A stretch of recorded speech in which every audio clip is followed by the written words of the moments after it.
and welcome back to Interpreting the Scares!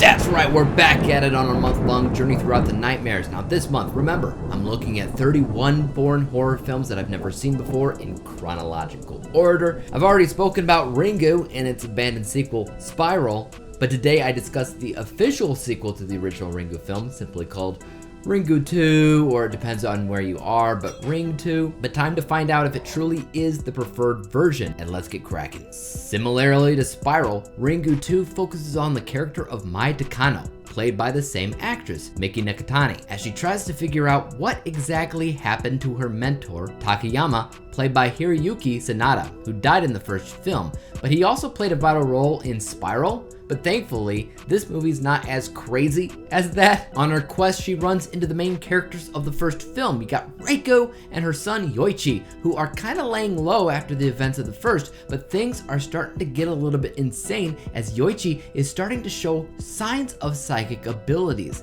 not unlike Sadako, the evil spirit of the videotape. So the plot of Ringu 2 is it's a little bit complicated, it's a little bit convoluted at times, but it's miles better than Spiral. And here's my hot take of the day. I also think that as a whole, it's better than the first Ringu film, at least thematically. Structurally or narratively, the first film's probably better, but if you're looking to be creeped out as a whole, Ringu 2 is definitely in the lead for me. This movie has terrifying moments. The first movie was pretty good at being a subdued, believable drama mystery that sometimes had scary moments.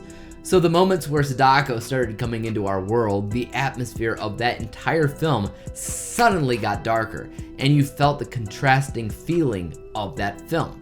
So it was a lot more obvious when it was scary. In this, the feeling is more or less constantly dark. There's still drama, there's still mystery, but I'd argue that this is the first Ring film to truly feel like a horror film. And there's a few moments in this film that truly did a number on me. I can't even do it justice. But there's this moment in the third act where the character Mai runs into what appears to be a residual haunting of Sadako's mother brushing her hair, which is something that you also see on the videotape. She watches her glitch and repeat the process of brushing her hair over and over again until this residual haunting suddenly realizes that they're being watched by Mai.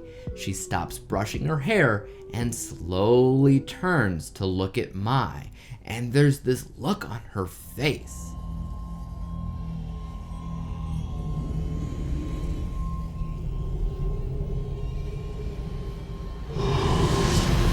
Oh my god, I don't know why, but it gave me goosebumps and the hairs on my body stood on end. Past that, I think that the cinematography of this film as a whole is very good. The entire film, even when it's not trying to scare you, pulls off a lot of really fantastic looking shots and visuals as a whole.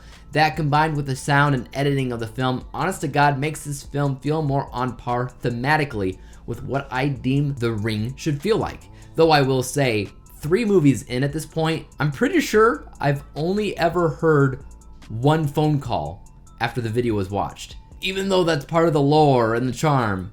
7 days. The American versions of The Ring really leaned heavily into that aspect. The Japanese, they seem to keep forgetting to do it, but in its place, there's definitely a stronger focus on psychic abilities. All 3 of these movies at this point had an emphasis on psychic abilities as a needed ingredient. I think the American version had much less of that overall. Actually, I don't even remember them having it at all other than Samara. That of course helped those movies feel a lot more relatable for the human characters, but I don't mind it overall. It's less superhero psychic ability stuff and much more pure energy and power from untapped anger and rage. So personally, I just kind of see it symbolic in nature, and that helps the audience connect more to these movies and the feelings that they're supposed to elicit. Overall, I really liked Ringu 2. It felt like a true, proper sequel to the first film, and it didn't go too deep into science fiction like Spiral did with cloning and all that, but instead it did fictional science. There's a difference because there's a scientist in this movie that does a lot more believable experiments with the psychic connection that some people who've seen the videotape seem to give off, almost like they themselves are transmitting the radio waves seen on the tape. So even though science experiments were seen in this film, it was a lot more believable, it was a lot more subdued, and it definitely does not fly off the rails like Spiral did. Also, Hiroyuki Sanada's character, Takayama, he's been in all 3 movies as either a small role or a bigger role. Regardless, doesn't really matter. I honest to God think they bastardized his character in Spiral, but they redeemed him here, which makes this movie even better. Let's go ahead and break down my final score for Ringu 2, which was an A-letter grade. Final overall score of 91%.